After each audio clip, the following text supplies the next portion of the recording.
রাষ্ট্র মালিকানাধীন ব্যাংকগুলোর মধ্যে সোনালী ব্যাংকের খেলাপি ঋণের হার তুলনামূলক কম হলেও প্রায় 14.4% এই হারকে এখনো সন্তোষজনক মনে করা হচ্ছে না। তাই নতুন খেলাপি ঋণ ঠেকানোর পাশাপাশি পুরনো ও বড় খেলাপি এবং হিসাব থেকে বাদ দেওয়া ঋণ থেকে বাস্তবে কত টাকা আদায় হচ্ছে সেটিকে অগ্রাধিকার দিতে বলা হয়েছে। সোনালী ব্যাংকে খেলাপি ঋণ কমানোর চেয়ে নগদ আদায়ে জোর দিয়েছে আর্থিক প্রতিষ্ঠান বিভাগ। রোববার সোনালী ব্যাংক পিএলসির পরিচালনা পর্ষদের সঙ্গে বৈঠকে আর্থিক প্রতিষ্ঠান বিভাগের সচিব নাজমা মোবারক এসব নির্দেশনা দেন।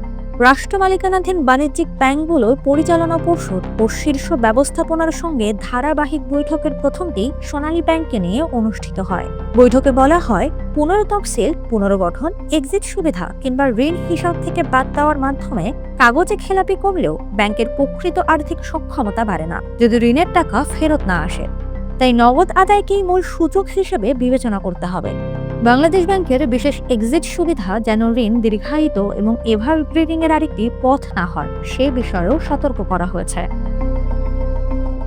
সোনালী ব্যাংকের আমানত ঋণের তুলনায় দ্রুত বাড়ায় ব্যাংকের অগ্রিম আমানত অনুপাত রাষ্ট্র মালিকানাধীন ব্যাংকগুলোর মধ্যে সর্বনিম্ন পর্যায়ে রয়েছে। এতে তারল্য শক্তিশালী হলেও স্বল্প ব্যয়ের আমানত কতটা উৎপাদনশীল খাতে ব্যবহার হচ্ছে তা নিয়েও প্রশ্ন তোলা হয়েছে। মানসম্পন্ন ঋণ বাড়ানোর পাশাপাশি ক্ষুদ্র, ছোট, মাঝারি ও কুটির শিল্প, কৃষি, নারী ও নতুন উদ্যোক্তাদের অর্থায়নে জোর দিতে বলা হয়েছে। বৈঠকে ঋণ দেওয়ার আগে গ্রাহকের সক্ষমতা, নগদ প্রবাহ, ব্যবসার কার্যকারিতা, একই গ্রুপে মোট ঋণ ও প্রকৃত মালিকানা যাচাই আরও কঠোর করার নির্দেশ দেওয়া হয়। পাশাপাশি সুশাসন, ঝুঁকি ব্যবস্থাপনা, ডিজিটাল ব্যাংকিং, ব্যয় দক্ষতা ও গ্রাহক সেবা উন্নয়নের উপরও গুরুত্ব দেওয়া হয়েছে।